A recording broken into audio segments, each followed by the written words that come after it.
الحمد لله وكفى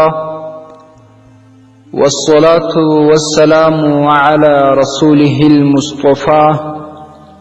وعلى آله وأصحابه أهل التقوى. قدرمندو مسلمانانو ورنو،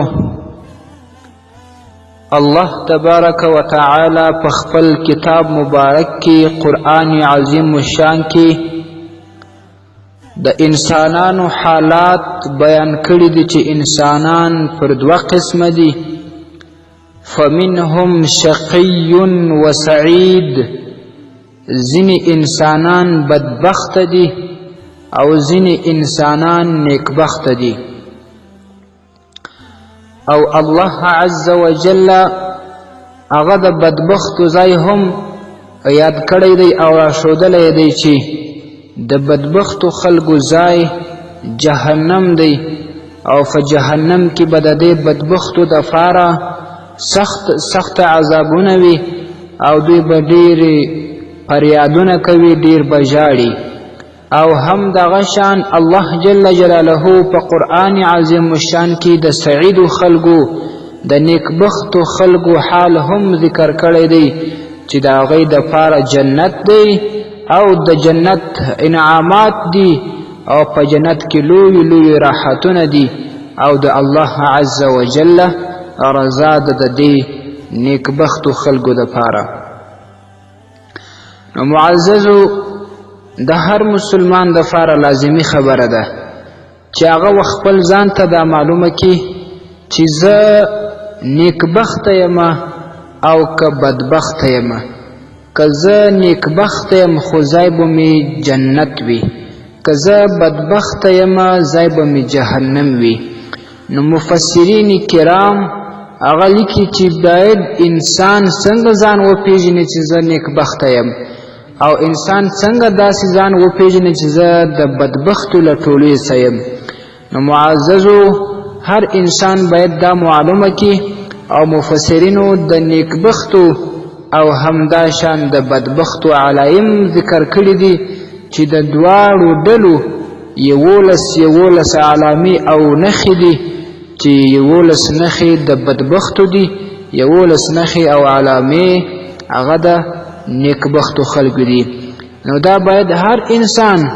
ځان ته معلومه کړي چې په ظاهره باندې دا سړی په دې باندې پوه سي چې باید زه د نیکبختو خلکو علامې په ځان کې موجودې کم چې مفسرینو بیان کړي دي، او له هغه علامو ځان وساتم کم چې د بدبختو خلکو علامې دي. راځو ودې ته چې مفسرینو د نیکبختو خلکو 11 علامې ذکر کړي دي، هغه کومې علامې دي؟ تاسې په غور واورئ. هر علامه چې بیانیږي، هر نښه چې بیانیږي، تاسې باید او خپل ځان ته فکر وکړئ او خپل سینې ته سر کښته کړئ، وګورئ چې آیا په ما کې د نیکبختۍ دغه علامه شته او که نه شته. الله تعالی دې په موږ او تاسې ټولو کې د نیکبختو دا علامې را پیدا کړي او را په برخه دې کړي. اوله علامه د نیکبخت انسان دا ده چې هغه به د دنیا څخه بې رغبته وي، او رغبت، محبت، مینه هغه به یې د آخرت و طرف ته وي، هغه به یې د آخرت و لوري ته وي. د دې دنیا څخه به یې مینه، محبت او رغبت کم وي، دلته به عیش و عشرت نه غواړي. دویمه علامه د نیکبختو خلکو دا ده چې همت به یې همیشه د عبادت و طرف ته وي، کمزوري به نه کوي، یا خو به همیشه دا عزم لري چې لمونځونه کوم، یا چې د لمونځو فارغه شم د قرآن عظیم الشان تلاوت به کوم، یا چې هغه لا هم فارغه شم اذکار و تسبیح او پر فخر موجودات محمد عربي صلی الله علیه وسلم به درود شریف وایم. همت، عزم او قصد به د عبادت و طرف ته وي، د الله جل جلاله د رضا و طرف ته وي، او د نبی علیه الصلاة والسلام د سنتو په متابعت کې به وي. درېیمه علامه هغه دا ده چې دا نیکبخته به کمی خبرې کوي، ډېرې زیاتې خبرې به نه کوي، ډېرې داسې خبرې به نه کوي چې په مقصد دی هم نه پوهېږي، خپل ځان ته هم ګټه نه وي، بل مسلمان ته هم ګټه نه وي. اکثرین وخت په ډېرو خبرو کې د انسان نه غیبت کېږي، اکثرین وخت په ډېرو خبرو کې د انسان نه دروغ ویل کېږي، اکثرین وخت په ډېرو خبرو کې هغه د انسان څخه مخسرې ټوکي او پوسخند ذکر کېږي چې دا یو حرام او غلط کار دی. نو کومې خبرې چې وسي او د مقصد خبرې وسي چې ده ته هم فایده ورسېږي، بل مسلمان ته هم فایده ورسېږي، نو دغه لږ خبرې کول، د مقصد خبرې کول، دا د نیکبختیو درېیمه علامه ده. څلورمه دا چې د نیکبختو علامه چې 5 وخته به د لمانځه حفاظت کوي، یعنی چې څنګه د سهار لمونځ وکړي او د ماپښین د لمانځه وخت ورباندې راځي، دی باید هغه ته تیاری ونیسي، د هغه سره یې زړه تړلی وي، د جومات و مسجد سره یې زړه تړلی وي چې زه به ځم مسجد ته د ماپښین لمونځ به ادا کوم. او همدا شان چې څنګه یې د ماپښین لمونځ ادا کوي، بیا به د مازدیګر د لمانځه دپاره عزم و قصد کوي، همت به کوي چې زم به د مسجد طرف ته هلته به په جماعت باندې لمونځ ادا کوم. او دا د نیکبختانو خلکو څلورمه علامه ده. 5مه علامه دا ده چې له حرامو څخه هر قسمه حرام چې وي چې په قرآن عظیم شان کې د هغې څخه منع فرمایل شوي وي او په احادیثو کې بیان شوي وي او فقهاو محدثینو مفسرینو هغې ته اشاره کړې وي، هغه یې ذکر کړې وي، او علماو چې هغه بیان کړي وي د هغې څخه به په کلکه باندې ځان ساتي، پرهیز به کوي، او له شبهاتو به هم پرهیز کوي. شبهات دا دی چې په هغې کې شبهه د حرامو وي، په هغې کې شبهه د مکروهیاتو موجوده وي، شک ورکې موجود وي، د هغې څخه به دی په کلکه باندې اجتناب کوي، پرهیز به ځینې کوي. او 6مه علامه دا ده د نیکبختانو چې د ده راشه درشه، ناسته ولاړه، تعلق، مینه او محبت هغه به د نیکانو خلکو سره وي، هغه به د شریعت د علماو سره وي، هغه به د طریقت د صوفیه کرامو سره وي. هغه صوفیه کرام چې موږ او تاسو د دوی حقیقت په دې سره وپېژنو چې دوی په ځان کې د رسول اکرم صلی الله علیه وسلم سنت جاری کړي وي او دوی و شریعت ته په درنه سترګه ګوري، او دا شان د شریعت چې کم اوامر وي هغه پر ځای کوي، منونکي وي، او کم چې نواهي وي منع ځینې فرمایل شوي وي د هغې څخه ځان ساتي، یعنی د شریعت و لارې ته سمه پاملرنه کوي. لویه علامه یې دا وي چې خپله هم او په خپل اهل بیتو اکثرینو باندې، په خپل اهل موریدانو باندې چې اکثرین پر سنتو باندې برابر کړي وي، دا د طریقت اهل حق دي، د تصوف حق مرشدان دي، د دې سره محبت، د دې سره تعلق ناسته ولاړه، دا د نیکانو سره ناسته ولاړه ده، او دا د نیکبختو خلکو 6مه علامه ده. 7مه دا چې د نیکبختیو 7مه علامه هغه عاجزي کول دي. تکبر به نه کوي، عاجزي به کوي، چې تر ځان و مشر انسان ته وګوري دی به دا وایي چې دی تر ما نیک اعمال زیات کړي دي، زه به یې قدر کوم، پر ده به لویي و فخر نه کوم، ځان به پر ده باندې لوی نه شمېرمه. او که چېرته تر ځان کشر وویني دا ګمان به کوي چې ګواکې ده تر ما کم ګناهونه کړي دي، پر هغه به هم تکبر و غرور او فخر نه کوي، ځان به لوی لوی او لوړ نه تر حسابوي. یعنی د نیکبختو خلکو علامه 7مه دا ده چې په ده کې به عاجزي، تضرع دا موجوده وي، هیڅ تکبر به په ده کې نه وي. 8مه علامه دا چې سخي به وي، کریم به وي، او چې څنګه یې وس وي حسب طاقت به همدردي لري، حسب طاقت به صدقات و خیراتونه کوي، او ځان به بخیل نه جوړوي چې څه یې په لاس کې و څه یې په طاقت باندې و د هغه شنځنه به کوي، هغه به خیراتوي، هغه به صدقه کوي. دا د نیکبختو خلکو اتمه علامه ده. نهمه دا چې د الله تبارک وتعالی پر مخلوق باندې به رحم کوي، هغه که انسانان وي هغه که حیوانان وي، او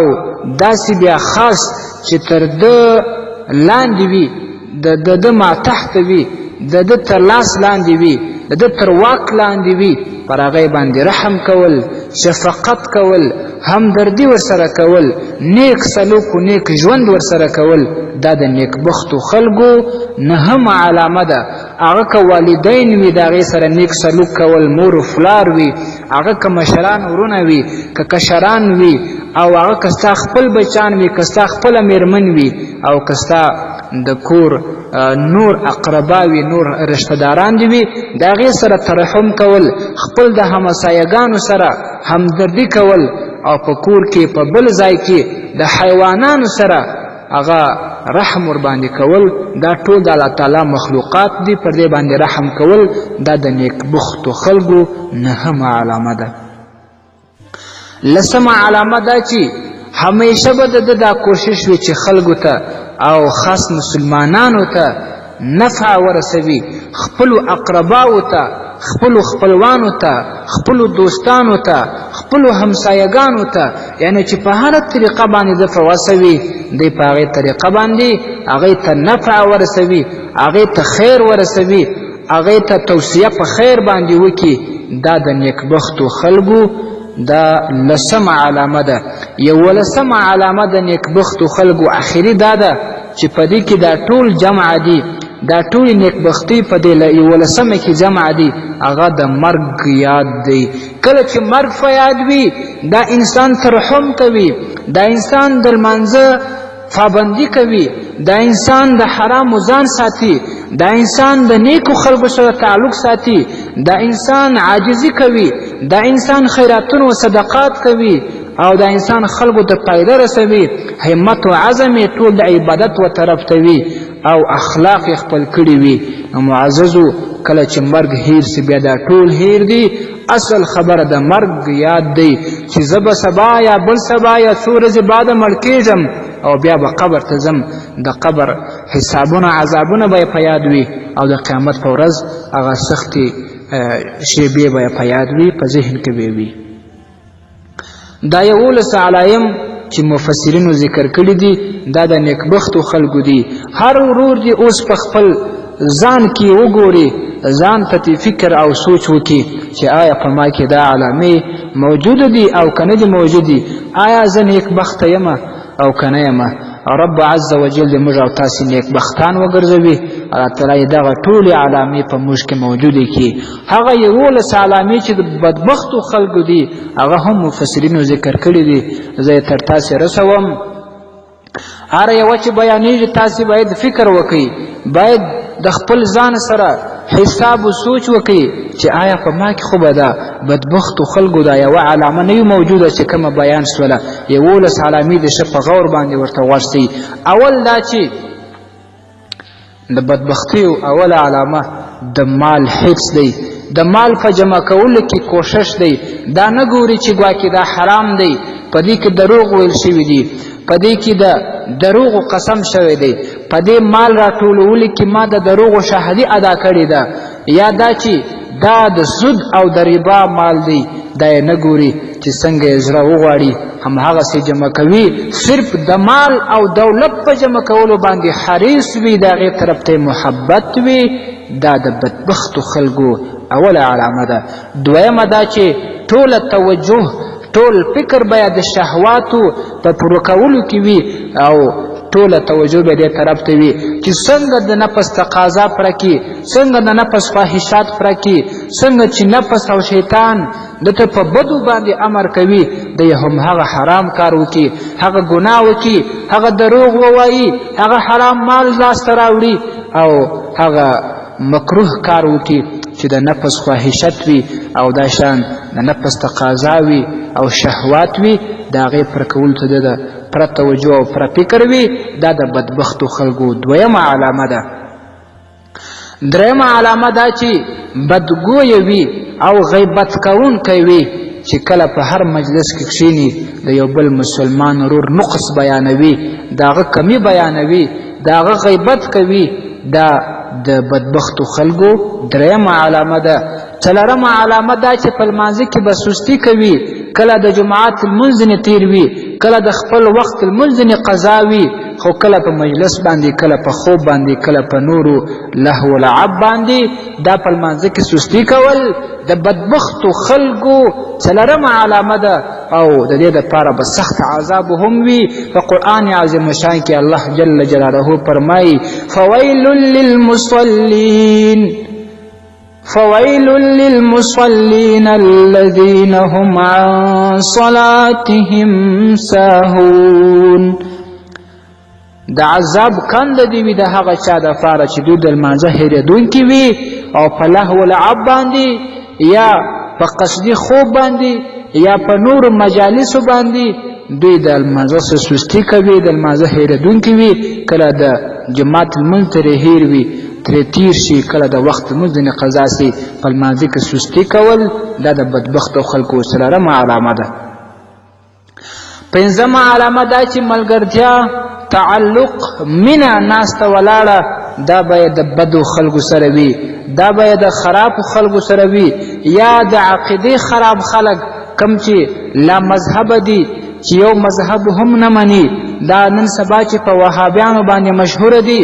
دوی ځانونو ته سلفیان یا هم اهل حدیث نوم کاروي، غیر مقلدین هم ورته ویل کیږي، یا د هغې سکني ورونه فنجپیریان او یا هغه خلک چې د هغې اعمال خراب وي، بدو اعمالو والا وي، د هغې سره تعلق ساتل، د هغې بیانونه اورېدل، د هغې خبرې اورېدل، د هغې په مجالسو کې حاضري کول، دا د بدبختو خلکو له پنځمو علامو څخه د 11 علامو څخه پنځمه علامه ده. معززو د هر چا څخه چې بد اعمالو والا وي، د بدو عقیدو والا وي، د هغې څخه ځان ساتل لازمي دي. او نن سبا کې کوم چې بریلویان دي، غدال مغدل ګمراهین دي، د دې څخه باید ځان په کلکه باندې وساتل سي او د اهل سنت والجماعت د حنفي مذهب حق لار ټینګه ونیول سي. شپږم د بدبختیو علامه بد اخلاقی ده. د انسان د ایمان کمال په اخلاقو باندې دی. نو کله چې یو انسان بد اخلاقه جوړ شه، یا د مور و پلار سره بد اخلاقی کوي، یا د مشرانو ورونو سره، یا د کشرانو سره، یا د خویندو سره، یا په خپل کور کې د خپلو بچانو خپلو میرمنو سره، یا د اقرباو سره، رشتهدارانو سره، یا هم د دوستانو سره، یا هم په بازارونو کې یا په نورو سفرونو کې د خلکو سره چې مخامخ کېږي بد اخلاقي اختیار کړې وي،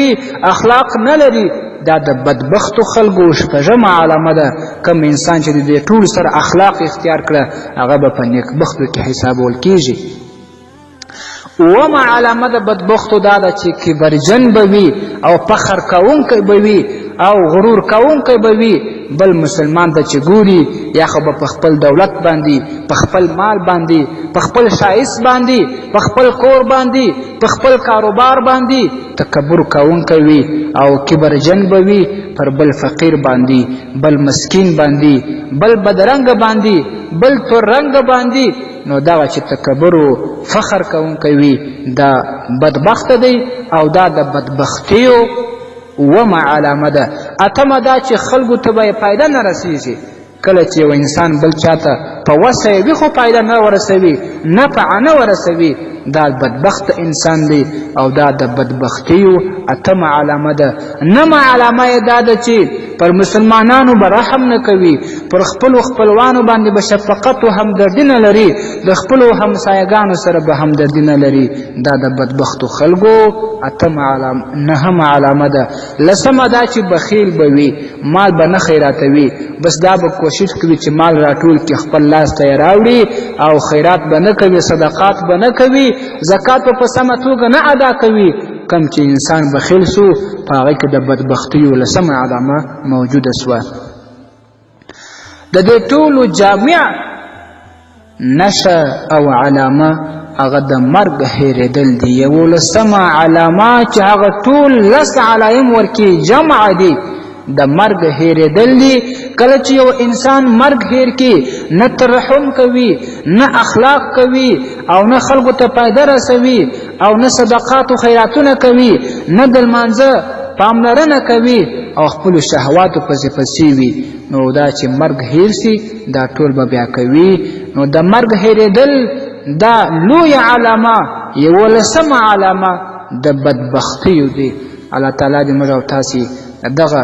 بدبختیو څخه وساتي چې 11 کمې علامې ذکر شوې. الله تعالی دې په خپل فضل باندې په موږ او تاسې ټولو کې هغه 11 علامې د نیکبختو خلکو هغه تر موږ ورته چمتو کې په موږ کې موجودې سي. او یوه علامه خو لا ده چې اوس به یې له موږ عملي کړو چې دا بیان نفع ده و بل مسلمان ته